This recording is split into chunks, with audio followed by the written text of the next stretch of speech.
Hello tout le monde et bienvenue dans cette nouvelle vidéo de top. Alors aujourd'hui ça va être un top 10, le top 10 à mi-année, donc de notre chère année 2026. Donc ce top comprend des films qui sont sortis, je précise bien la date de sortie française, puisque ce sera le cas avec quelques films qui sont sortis donc en 2025, voire 2024, dans leur pays d'origine tout autour du globe, mais qui sont sortis en France en 2026, parfois au mois de janvier. Certains films ont été projetés à Cannes, donc on ne tiendra pas évidemment compte de la date de diffusion à Cannes. Globalement, je tiens en compte de la date à laquelle je l'ai vu.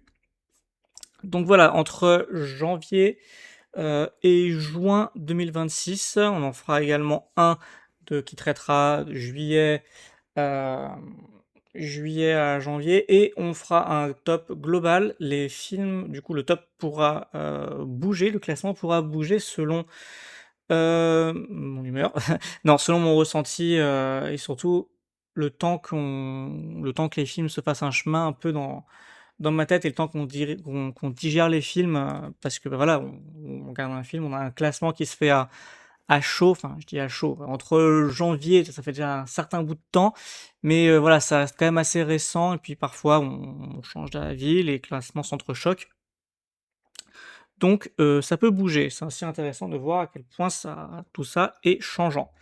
On va commencer donc à la 10e place du classement, je mets Anémone, de Ronan Day-Lewis, donc le fils de Daniel Day-Lewis.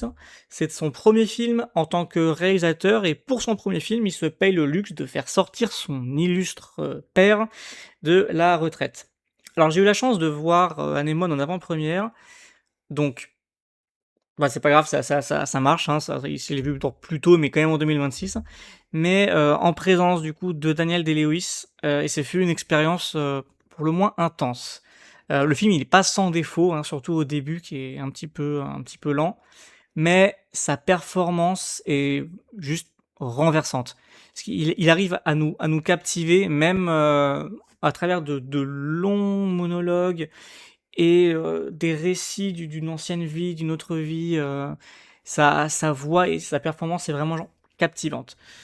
Visuellement, le film est vraiment magnifique, hein. La photo est hyper soignée et on a des plans assez somptueux par moments. On sent bien que Ronan Day-Lewis est peintre de formation.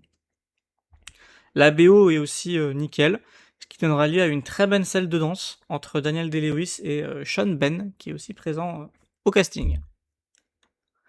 9e position, on change totalement de registre avec They Will Kill You de Kirill Sokolov, film qui nous vient de Russie. Euh, Action, horrifique, thriller, plutôt action et horrifique. Pour résumer, c'est un croisement absolument dingue entre Hellraiser et Kill Bill Volume 1. Donc forcément, on en prend plein la gueule. J'ai adoré toutes les scènes de combat qui sont hyper violentes et aussi chorégraphiées et jouissives que dans un Tarantino. Franchement, alors, le film est interdit aux moins de 12 ans, je sais pas dans quel univers est-ce que c'est suffisant, parce que normalement le moindre démembrement fait office d'office écoper le film d'un moins de 16, mais bon. Je suis un peu moins convaincu par l'histoire que par la mise en scène. En fait, la mise en scène, la mise en scène des combats est vraiment géniale. L'histoire, un petit peu moins. Si le cadre et le postulat de base est hyper intéressant. D'ailleurs, je me demande s'ils ne sont pas un peu inspirés de la nouvelle de Clive Barker, hein, avec l'architecte Gregorovius, hein, qui construit vraiment un hôtel maléfique avec plein de pièges pour tuer les gens. Il y a quelques petites rêves en plus par-ci par-là à Hellraiser, donc je pense que Clive Barker a été une grosse inspiration. Euh, le souci, en fait, mais ça c'est inhérent forcément à mes goûts et à mes connaissances, entre guillemets, c'est que du coup tout devient atrocement prévisible. Et le moindre twist se va venir à des kilomètres, mais franchement, le pur fun qui se dégage des combats compense largement les petites faiblesses scénaristiques du film. On en prend vraiment plein la gueule, c'est vraiment un film qui est hyper divertissant, qui est vraiment très très bien fait, et qui bénéficie en plus d'un casting, hein, on en voit quelques-uns à l'image, très éclectique et vraiment très très fun.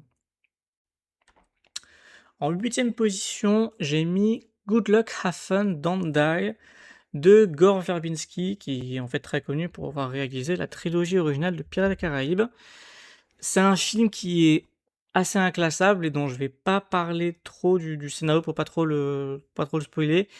Mais c'est assez génial, c'est une fusion entre Black Mirror, Un jour sans fin et Terminator. C'est très fun, mais assez terrifiant par moments.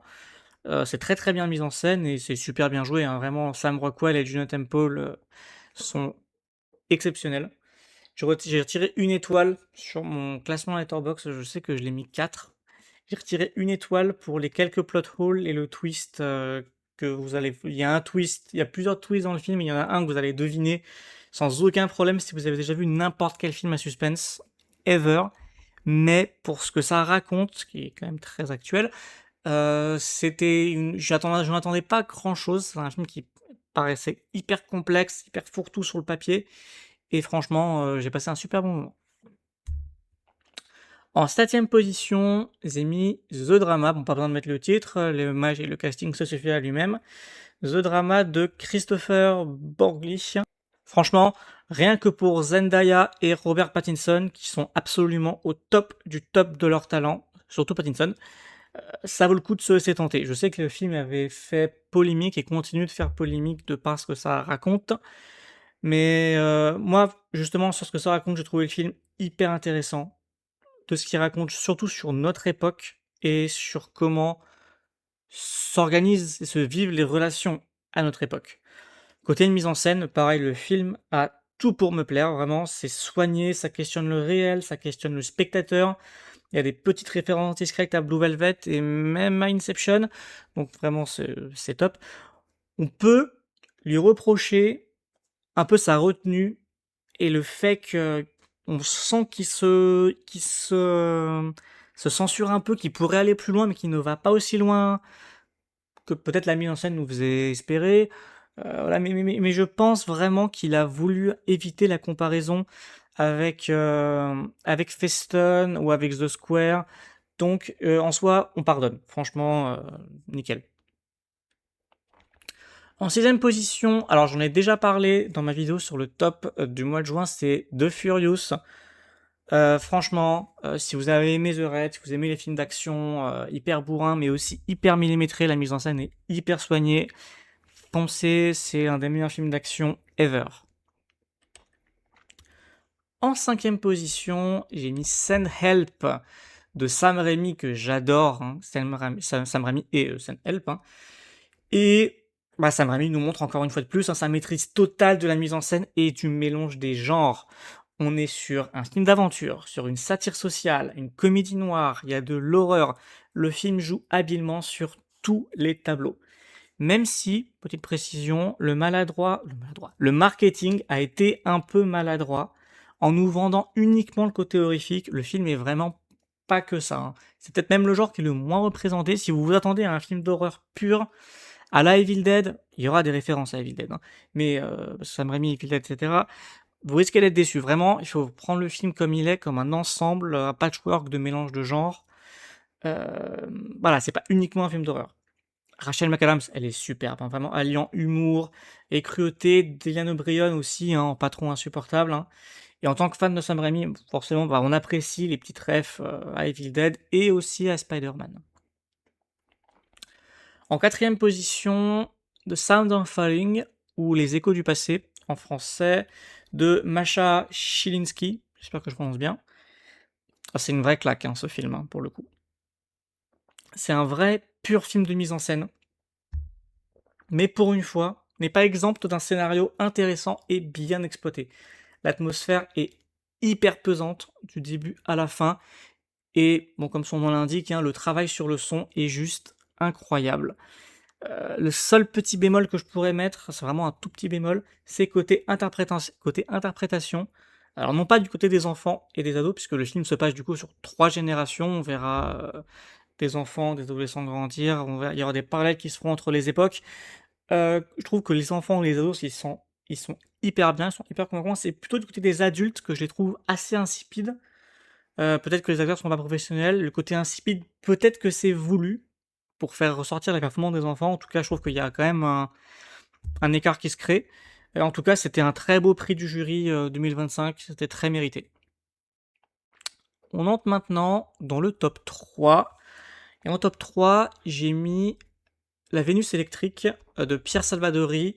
Très très beau film de Salvadori, qui devra se contenter de l'ouverture à Cannes, hein, donc 2026, hein, dont je déplore totalement son absence en compétition officielle. C'est un petit peu long sur certains flashbacks et un poil prévisible, mais c'est tellement bien mis en scène. Salvadori, il se balade avec une aisance qui est déconcertante sur la frontière qui est vraiment très très fine entre la comédie et le drame. Vraiment, le film, on l'a vendu comme étant une comédie, en fait, ben, c'est pas si drôle que ça, hein. Les dialogues sont hyper bien ficelés et tout le casting est vraiment, impeccable. De Moustier, elle est sublime, vraiment, regardez La Vénus électrique. En deuxième position, comment ne pas mettre Obsession dans le top? Lui, il se retrouve, je suis sûr qu'il se retrouvera, sur le classement global, c'est certain. Donc Obsession de Curry Barker, sans conteste, le film d'horreur le plus intéressant, le plus flippant, le plus dérangeant et aussi surtout le plus triste que j'ai vu depuis très longtemps.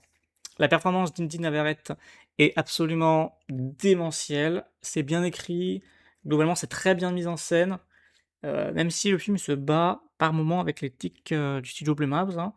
Certaines scènes ont la capacité, ne le fait pas, mais ils ont la capacité de rivaliser avec un Terrifier et il y a une vraie tension viscérale durant tout le film. Après, au vu de ce que ça raconte, et je vais pas spoiler, je me demande si ça aurait pas été encore plus marquant sans le côté fantastique, assez connu du, be careful what you wish for, ou plutôt who you wish for, en l'occurrence. C'est beaucoup moins présent, en fait, côté fantastique est beaucoup moins présent que ce à quoi je m'attendais. On dirait presque que ça a été mis là pour satisfaire, un cahier des charges ou pour coller au genre. Sans ça, je pense qu'ils auraient pu trouver peut-être un autre élément déclencheur, hein, pour mettre en place cette relation. Mais sans ça, je pense qu'on tenait une œuvre absolument glaçante. Mais bon, je suis amplement satisfait de ce que j'ai vu, hein, même si ça a été une séance très éprouvante, hein, à regarder. Vraiment, ça fait ressortir des choses et ça fait ressentir énormément de choses. Et aussi, on salue le travail sur le son. Le film étant en Atmos. Le seul regret que j'ai, c'est de l'avoir vu avant que le film explose. Je l'ai vu le jour de sa sortie ou la semaine, enfin vraiment dans les quelques jours de sa sortie. Donc avant le phénomène que le film est devenu. Donc je l'ai pas vu dans des très grandes salles. Je l'ai vu dans une petite salle parce que le succès démentiel du film n'était absolument pas prévu. Donc j'aurais aimé le revoir dans une très très grande salle. Mais ça reste absolument génial. Et en numéro 1, sur cette première moitié de l'année, j'ai choisi À pied d'œuvre de Valérie Donzelli. C'est vraiment très personnel et très éclectique par rapport à ce qui avait été juste avant. Mais j'ai trouvé le film absolument touchant, et surtout Bastien Bouillon, absolument nickel. Du début à la fin, hein, vraiment, il est sur tous les plans.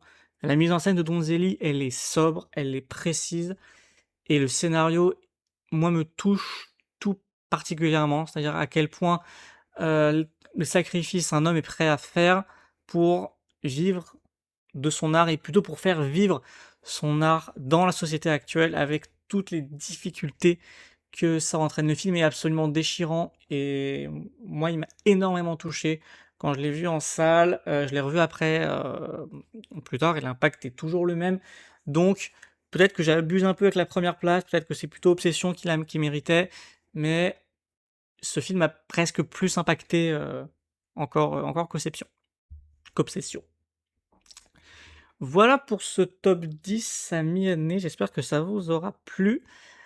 N'hésitez pas à aller regarder les autres vidéos de la chaîne, notamment la vidéo sur Reservoir Dogs ou la vidéo sur le top juin de 2026, et on se retrouve très vite pour une nouvelle critique.